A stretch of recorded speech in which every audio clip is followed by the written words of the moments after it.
Hello everyone, সকলোকে স্বাগতম জনাইছো মই মিনি ব্লগটোলৈ আৰু ৰাতিপুৱা 7 বাজিছে উঠি লগালগ কামখিনিত লাগি গলো যেহেতু অফিসো আছে অফিসলৈ যাব লাগিব আৰু তাৰ পিছতে লগতে মেকুৰী দুজনীটো আছে বাৰু তো গৰম পানী কৰি লৈ গা পা ধুই হিহঁতৰ কাৰণে খানা ৰেডি কৰিছো যেহেতু মই অফিসত যোৱাৰ আগতে হিহঁতক সদায় খানাখিনি দি পেলাই যাওঁ কাৰণ দিনটোৰ কাৰণে ৰুমত থাকে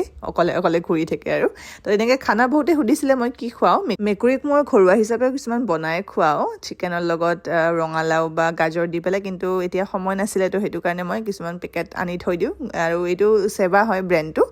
গ্ৰেভি এনেকৈ দিওঁ চিকেনো পায় ফিছো পায় তো তেনেকৈ ভাতৰ লগত সানিলে খুব ধুনীয়াকৈ ভাতখিনি খাই দেখিছে নহয় আনাৰ লগে লগে পুৰা খাবলৈ মানে ৰেডি হৈ গৈছে দুইজনীয়ে তেনেকৈ খাই বৈ লৈ আৰু অফিচলৈ ৰেডি হ'লোঁ আৰু লগত যিহেতু মই অকলে থাকোঁ ৰুমত কিন্তু অকলে নহয় মানে মেকুৰী দুজনী থাকে তো সিহঁতৰ লগতে আৰু তেনেকৈ থকা হয় আৰু এই অফিচলৈ ৰেডি হ'লোঁ যিহেতু গৈ ক্লাছ চাব লাগিব তো তাৰ কাৰণে ধুনীয়াকৈ ৰেডি হৈ ওলালোঁ স্কুটিলৈ আজি পিছে তেল অকণমান ভৰাবলগীয়া আছিলে তো পেট্ৰল পাম্পত সোমাই এয়া পালোহি অফিচ গৈ প্ৰথম কামটো ক্লাছ চোৱা তাৰ লগতে চাহ একাপ খালোঁ আৰু এয়া দেখিছে ক্লাছৰ কামখিনি অকণমান দেখুৱাইছোঁ আপোনালোকক আৰু লগতে কৈ দিওঁ আপোনাৰ এডমিশ্যনসমূহ চলি আছে যদি আপোনালোকে এনেকৈ ধৰণে শিকিব বিচাৰিছে প্ৰফেশ্যনেল মেকআপ আৰ্টিষ্টৰ যোগাযোগ কৰিব পাৰে তাৰপিছত ক্লাছটো শেষ হোৱাৰ পিছত আৰু খানা যিহেতু প্ৰায় লৈ যোৱাই হয়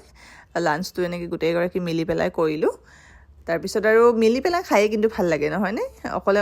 খোৱাতকৈ মিলি পেলাই খাই ভাল লাগে আৰু ভাত পানী খাই বৈ অলপ ৰেষ্ট লৈ পেলাই বগৰীত লাগিলোঁ